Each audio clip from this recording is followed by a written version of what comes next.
নমস্কাৰ বন্ধু বান্ধৱীসকল, ৰেখামণি অন্য এটা ব্লগলৈ আপোনালোকক সকলোকে স্বাগতম জনাইছোঁ। আজি মই লৈ আহিছোঁ মই নিজৰ হাতেৰে কৰা ফেব্ৰিক কাপোৰ এযোৰ।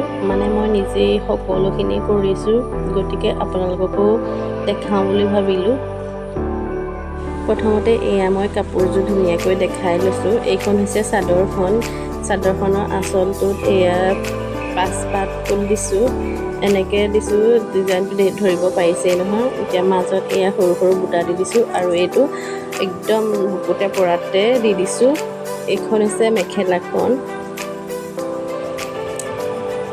গতিকে ভিডিঅ'টো শেষলৈকে চাই থাকিব, তেতিয়াহে বুজি পাব মই কাপোৰযোৰ কেনেকৈ কৰিছোঁ। এইযোৰ হৈছে বেলজিয়াম পাটৰ কাপোৰ।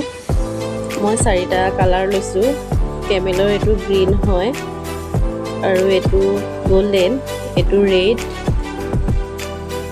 আৰু এটা ব্লেক কালাৰ লৈছোঁ। আৰু বাছ লৈছোঁ দুডাল। এডাল হৈছে 2 নম্বৰ বাছ আৰু এডাল হৈছে 0। এডাল কাট পেঞ্চিল লৈছোঁ। এতিয়া জোনবিৰি ডিজাইনটো এনেকৈ মই বহী এখনত আঁকি লৈছোঁ। তেতিয়া গোটেই চাদৰ মেখেলাযোৰত এনেকৈ কাট পেঞ্চিলে প্ৰথমতে আঁকি ল'ম।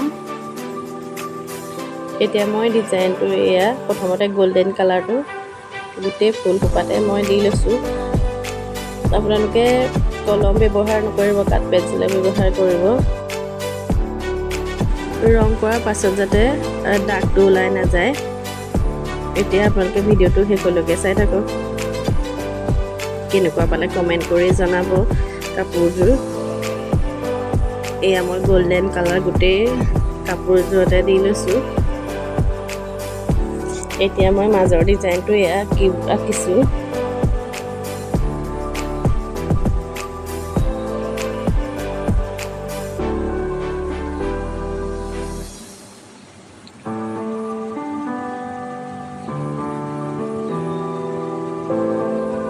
এতিয়া এয়া হৈ গৈছে। ডিজাইনটো দেখিছেনে কিমান ধুনীয়া লাগিছে।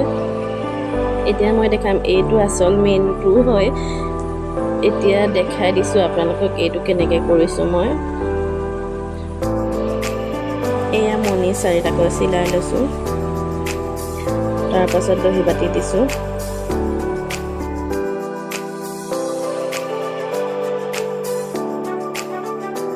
গতিকে মোৰ ভিডিঅ'টো চোৱাৰ বাবে আপোনালোকক বহুত বহুত ধন্যবাদ। ভিডিঅ'টো চাই কেনেকুৱা পালে লাইক এটা কৰি দিব আৰু কাপোৰযোৰ কেনেকুৱা পালে এটা কমেণ্ট কৰি জনাব আৰু আপোনালোকৰ বন্ধুবৰ্গৰ লগত শ্বেয়াৰ কৰি দিব।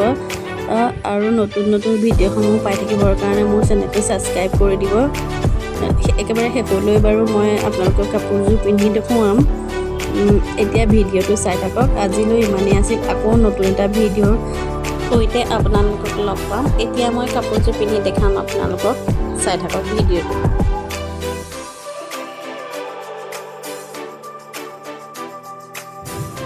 এতিয়া মই আপোনালোকক এয়া কাপোৰযোৰ পিন্ধি দেখুৱাম। ইনষ্টাগ্ৰামত এটা ৰিলচ বনাই থৈছিলোঁ, সেইটোকে আপোনালোকক দেখুৱাইছোঁ।